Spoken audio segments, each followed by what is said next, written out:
Anne Hidalgo, il faut rappeler qu'Anne Hidalgo, c'est quelqu'un qui allait se recueillir très très souvent sur la tombe de Yasser Arafat, donc un terroriste. Donc je ne vais pas donner trop de crédit à ce genre de personnes. Alors je précise tout de suite, David Antonelli, oui, je précise aussi que sur ce même plateau, elle était là en interview il y a un petit peu plus d'un an, une visite à Tel Aviv dans laquelle elle a également rappelé son amitié pour Israël. Donc attention au parti pris parce que... Non, mais j'ai dit voilà. Oui, mais je précise également. Je ne veux pas porter du crédit à Anne Hidalgo. Après, dans un deuxième temps, sur tout ce qui a été dit, lorsqu'on veut faire finalement dans l'échelle de la gravité, on ne peut pas comparer un conflit qui vient il y a un an entre l'Ukraine et la Russie avec ce qu'a fait Hitler, encore une fois, pendant la Deuxième Guerre mondiale, qui a demandé, qui a mis tous les moyens en œuvre pour exterminer 6 millions de Juifs, les mettre dans des camps et déclarer la guerre au moment où c'est pas du tout l'objectif de la Russie qui fait une opération spéciale en Ukraine, qu'on soit pour ou contre, ça n'a rien à voir. C'est quand même un massacre. Je termine. Non, c'est un massacre qui risque. Non, le massacre, il risque d'y arriver si l'Europe et le bloc atlantique continuent de surarmer l'Ukraine, parce que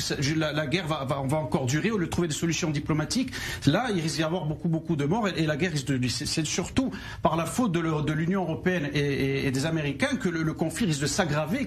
On peut arriver justement à beaucoup de morts. Ça, c'est mon point de vue. Maintenant, par rapport au conflit en lui-même et par rapport aux sportifs, bien évidemment que non. Parce que si justement, comme vous l'avez mentionné, Benjamin, si on interdit aux Russes, à un moment donné, à des athlètes, à des personnes, à la patineuse russe de Moscou qui a travaillé pendant 4 ans, qui s'est crevée pour lui dire maintenant tu fais pas les JO parce que tu es russe, c'est quand même de la discrimination. À ce moment-là, on va interdire aussi. Alors nous, en tant qu'Israéliens, je vais vous dire, au niveau du bloc atlantique, au niveau de l'Union européenne, on est boycottés partout.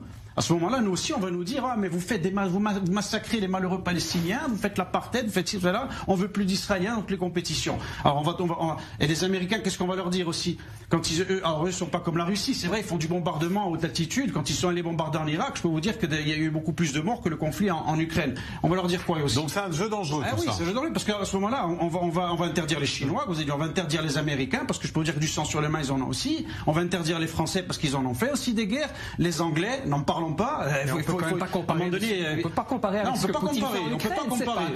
On peut pas comparer. Ce que les Américains en Afghanistan ont fait en Afghanistan. Ce que le monde entier a fait en Serbie. Quand l'OTAN a intervenu en Serbie, je peux vous dire que ça n'a rien à voir. Les massacres qu'ils ont commis là-bas pour libérer soi-disant le Kosovo des mains de Slobodan Milosevic, je peux vous dire que ça n'a rien à voir. Bien, pour clore cette séquence, on va dire que c'est ni David Antonelli, ni Jérémy Silberg qui se décideront, ni même d'ailleurs Anne Hidalgo, Jean-Philippe Lustig. Mais oui.